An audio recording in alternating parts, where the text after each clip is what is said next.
Spiky Bits. Hey guys, MBG here with a video review of the eagerly anticipated Eldar Codex for 2013. As some of you your players might know, the last time Eldar had a release, it was I guess 2006, so it's been about 7 years now. And it was the book was it was okay for its time. I think there was a lot of broken stuff in it for its time, but that didn't last too long. And now we've got this book, and let me tell you, I spent hours reading this thing and trying to dissect it. I talked with a lot of my Wrecking Crew buddies, and we came up with a lot of stuff in here that's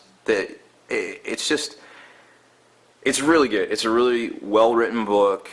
They really planned for a lot of things in it that you can tell that might not have been written so well, but they definitely clarified it in the book. I'm actually surprised about the preemptive FAQ that came out already for it. But anyways, this cover is just amazing. This is probably the best cover they've had in a long time, and I can't really remember one that's better. But it's very good looking. Of course, this is the hardcover format that they've gone to, and this rapid fire release schedule that they seem to be continuing.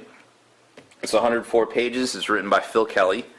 If we turn to the table of contents, and this piece of artwork right here is pretty stunning. This is actually from one of the Apocalypse books, I forget which. But when I saw this in the Apocalypse book, I was like, wow, that's pretty crazy. And then of course they popped it in here, which was nice. So here's the table of contents, and as you can kind of see, it's got a lot of going on here. It's a normal size book, 104 pages, but you've got a whole bunch. As far as unit entries, you're going from page 25 to 61, which is kind of massive. Then you've got the war gear section, which pretty much goes over ranged weapons, melee weapons, Eldar armor, treasures of all, Eldar vehicle equipment, remnants of glory, which are similar to, say if you compare it to demons, it's similar to the Hellforged artifacts. And then you've got the runes of battle and runes of fate, which are the new psychic powers. So that's pretty much the Forge of All. Then you've got the Colors of the Craft World, which is 15 pages of painting showcase, and then you get into the actual army list itself, which is from page 90 up to 104. And then of course there's the fold-out reference in the back per the norm. A lot of good fluff in here, a lot of new stories. I personally like the story about the Karandras, the Striking Scorpion Lord, basically battling his predecessor, who they kind of allude to a little bit better about his fate, being, of course, rumored to be Drazar, Master of Blades for the Dark Eldar. So they kind of get into that, and definitely foreshadow that is indeed the truth in here. That was a pretty cool. That was definitely a pretty cool story, and it's in a couple of different places in here too. There's also some hinting at maybe, perhaps that the Howling Banshees are maybe a little evil, maybe a little Slaneshi. They might, when they die, they turn into demonettes, kind of thing. It was kind of interesting to read. So there's a whole bunch of hidden gems in here, which is really nice to see. Okay, so you got the intro, and then that just kind of goes over like a lot of the stories and different things and some art we've seen, which is really nice. Then we've got the War Host, which goes in, the Warlord traits table, and goes into the actual unit entries for each squad and things like that, which, it takes up about 60 pages or so. Then you get into the Forge of All, which is the first of the war gear sections, and then it goes, like I said, it goes from ranged weapons to melee, to the Eldar vehicles and upgrades and things like that. Now, the Eldar vehicles themselves really got a revamp with how their war gear works, which is really good because obviously they're, the preeminent psychers in the galaxy, and their technology is far superior to that of the humans and just about everybody else. So it's really nice to see them having a whole ton of options again, which is really cool. Remnants of Glory are the big pieces of war gear that are, one per army and things like that. And there's some pretty cool stuff in here. A couple of things I'd probably never see playing. Shard of Anaris, which is kind of cool. It's the Anaris was the Dawn Blade, the sword, forged by Vol in the War of Heaven. Basically, Cain took it from him and kind of beat him down with it and chained it to his to his anvil to make more weapons. But apparently, a shard of the Dawn Blade survives. and that was kind of cool to see that they worked that into there.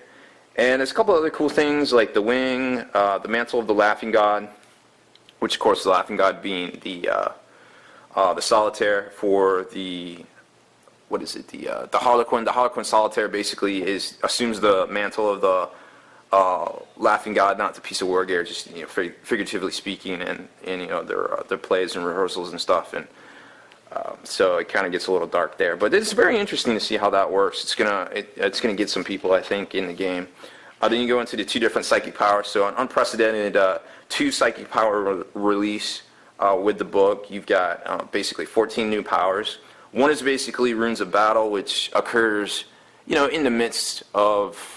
They help protect, or it's basically defensive or offensive spells in the midst of battle, which are also pretty cool because they're both a blessing and they have both a blessing version and a malediction version. So obviously you have to say what when you do it. So those are cool. Runes of Fate is more what some of the Farseers and things use to try to guide the actual battle itself. So it's you kind of got like a bird's eye view and a kind of like a grunts kind of list of powers that they can use, and it's definitely representative of who can use what in the actual army list themselves. So very cool, very neat, very cool dynamic to see from Games Workshop and how it works. I really like this. I hope to see more of this in the future. Then you got the Colors of the Craft World, which obviously is a huge painting showcase of all their coolest painted Eldar figures. Then we go up to Forces of the Eldar themselves, which it's just basically the army list, so it kind of gets into that. Quick reference to give you the Remnants of Glory, how many points, some restrictions on each. Then you got your Eldar vehicle equipment points, and then you can always turn back to the actual reference for those. And then you get into the actual sections, things like that on all the new units. Back here you have the 3-page fold-out quick reference guide. So as far as books go, like I said, the artwork's pretty stunning on this. It's very nice to see a lot of this artwork in actual color. The army lists, the rules and war gear and everything seems to have had a boost. It also seems to favor playing a lot of maybe units and stuff that you've had on the shelf that may not have been good for 6 or 7 years. So that's pretty cool. I think a lot of people seeing what the new releases were. A lot of people can actually jump right back directly into Eldar with some of the stuff they might have laying around, and maybe just supplement with picking up some Wraith Guard or a Wraith Knight or a few extra jet bikes.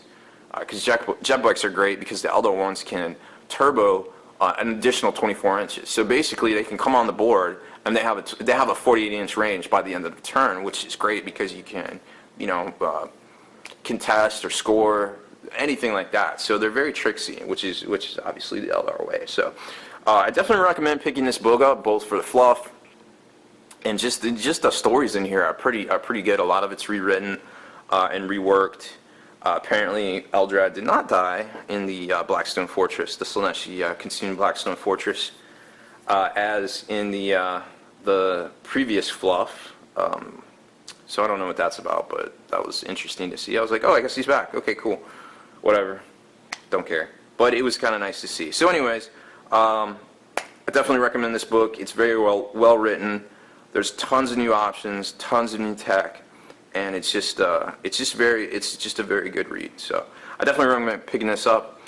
And I'm going to do another video on some tactics and some different things that I've picked up on already that I think are definitely going to help a lot of us and kind of to start to set the meta for this. Obviously, we won't see a lot of the meta until big tournaments. You're probably looking at, I guess, what comes after War Games Con. I guess you got Nova Open and Feast of Blades still this year. So I guess we'll see the rise of Eldar starting to happen around that time. So we'll see if Tal can keep them at bay or not. Anyways, that's it for this video. I'm MBG Rob Bear. Thanks for watching my video review of the new Eldar Codex. Spiky Bits.